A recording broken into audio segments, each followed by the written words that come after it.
they're going to be like, what do they see in me that I don't see in myself? And guess what? That's going to spark something in them that's going to make them want to actually not just work harder, but they're going to want to actually stay loyal to you and your company because they believe in you.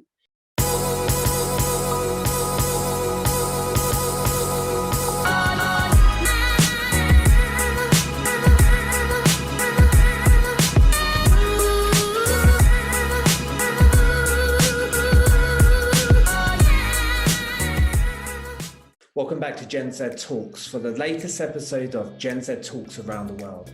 And we've got an exciting new episode lined up for you today. We're going to be looking at how does a company attract and retain the best young talent today. We're going to be hearing from a young Gen Zer as to what her thoughts are in terms of what attracts her to a company and what she's looking for once she's at the company. She's known for connecting the world's best youth talent with opportunities to ensure they create a better future. So I'm pleased to present our next guest, Esther Akpovi. We dive straight into the conversation as to what Gen Z are looking for from a company today. For companies watching today who want to know what Gen Z are attracted by, what are the top things, the top incentives that would attract you to the company?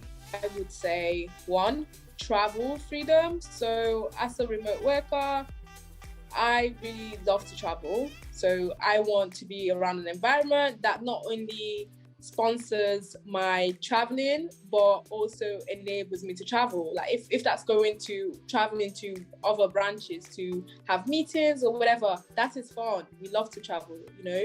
I think secondly would be a company that enables me to be myself.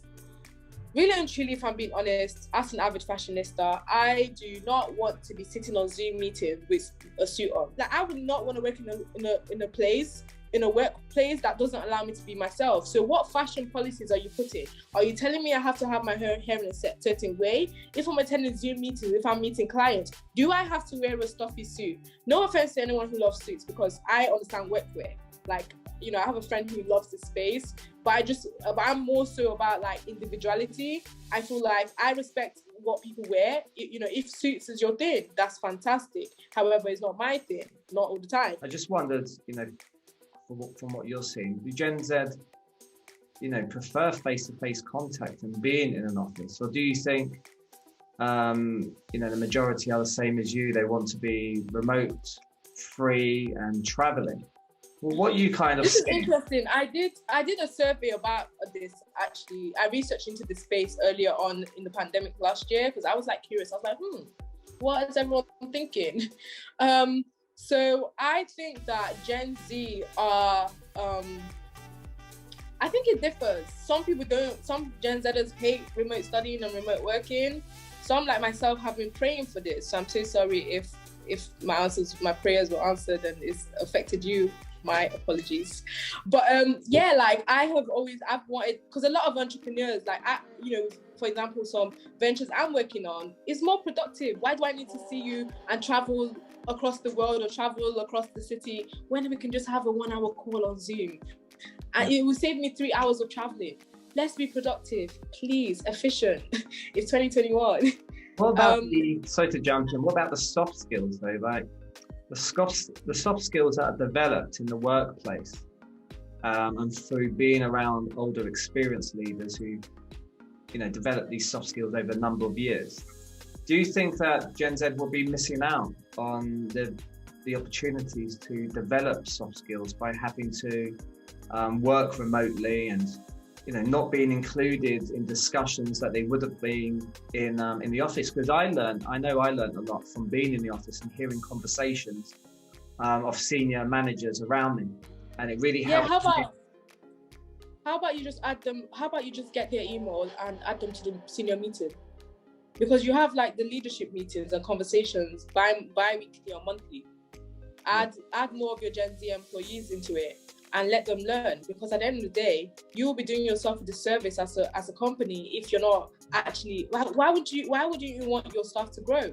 If they grow, you grow. If you grow, your company grows. If your company grows, everyone grows. It's better for the whole world, because you're able to employ more people and create more jobs. So I think, there's no problem, there's no difference. If you were to have a meeting and Gen Z, and you had your Gen Z employees around those meetings, and I've benefited from such as well, because it helps me to learn about how things are done and able to grow. So just get their email, add them to the invite. Hey, even if you're just listening, you're not saying anything, they grow, they learn, they see how things are done.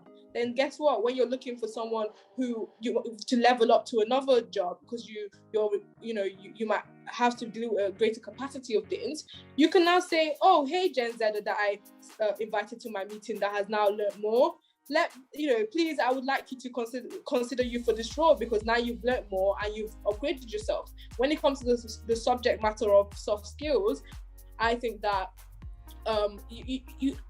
there's online learning now. The thing about the future of life and the future of work and the future of education, we're talking about lifelong learning. You don't no longer require your Gen Z to know everything. I don't know everything. If I have a business plan tomorrow, I'm like, oh, how do I figure it out? I say, okay, hi, give me a month, I'll get back to you. Let me go and enroll in a course on animation so I can learn about that. You can literally learn about anything.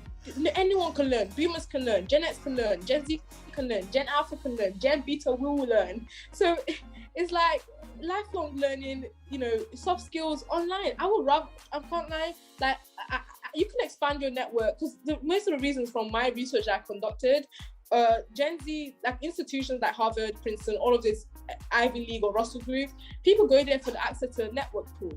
You can have that access to network pool virtually, If you go to certain workplaces, the reason why you do internships, you want to expand your network within that industry, so that when you go to another space, you're able to add value. We can do that remotely. I've been doing that remotely for the past couple of years. Nothing has changed. I feel people just need to be adaptable. They need to change their mind to be more flexible. If you really want to attract Gen Z, if you really want to attract the best talent, if you really want to grow your company, right, you need to be flexible. You need to enable remotely. You need to have a reward system that ensures employees don't burn out also, because I don't want to work till I drop, okay? I want to do the both. I love working. If I'm doing what I love to do it. I don't mind. I will do it all day long. I even do extra work. I even do extra research. However, if I don't feel like I'm in a space that actually cares about my mental health, and you actually is a hierarchy. I hate hierarchies. I don't like hierarchical environments. I feel like they're rigid. They're not open to change. I don't want to work. I don't care how much money that is. That I just want to be in a position that enables me to grow, and I feel like that is reflected across Generation Z. I think a lot of companies are doing this, whether they are sponsoring training programs, right? You have training programs where you send your employees to training to come back, and then your in-house training or outsourced training. You say, I believe in you. You're not where you want to be yet, but we're gonna mentor you. We're gonna give you the resources. We're gonna give you the tools to get there. Guess what? Even if I'm literally the worst student or the worst academic or even the worker in the world, I'm gonna believe in myself. I'm gonna say, wow. I'm gonna go back home and say, Mom, I was at work today, and that senior leader told me they believed in me, and wow. And that's gonna change a Gen Z, a young person's life, because they're gonna be like, what do they see in me that I don't see in myself?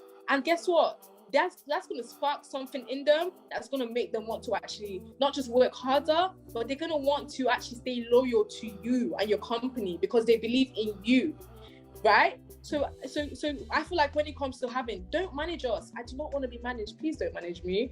I don't want to be managed. We don't want to be managed. We want you to just give us an opportunity to thrive. We want you to cultivate us. We want you to have a friendly environment, a fun environment. And a fun environment is you literally just allowing us to use our creativity. Treat it like if you want to go to the cinema, right? You want to go because it's fun. You learn something. Whatever. You go with your friends. Treat it like a shopping trip. Like if you're in the workplace, it's like what should this Gen Zers coming to my workplace today to shop for my experience? How do I create this, cultivate this environment that enables them to be like, yes, I want to buy this company, not physically, but you understand what I'm saying? Yeah. Like, I want to shop here, I want to stay here. Because if you look at luxury, and I'm using the fashion analogy because all I know is fashion, but if you look at luxury houses, right, they have quality in their branding. They have if you go to, I don't know, Milan, and you go to Gucci and you go inside, there's something about their retail entertainment experience that you want to stay there forever, even if you're not buying anything. Some people just buy a bag because they love the experience. So what are you doing in your company that is like, it makes us feel welcome? It makes us be like, okay, even if this company doesn't have all the money in the world to pay us, even if this company doesn't have everything, I want to work here, I want to grow here, I want to spend some time here, I want to invest in this company, I want them to invest in me, I want us to collaborate, I want us to grow together. Because even if you are employing the Gen Z, you are actually gaining more. That's why you're paying them. We are bringing in our creativity, and something with creativity is that you can't replace it. It's unique to an individual. So let's not play with that.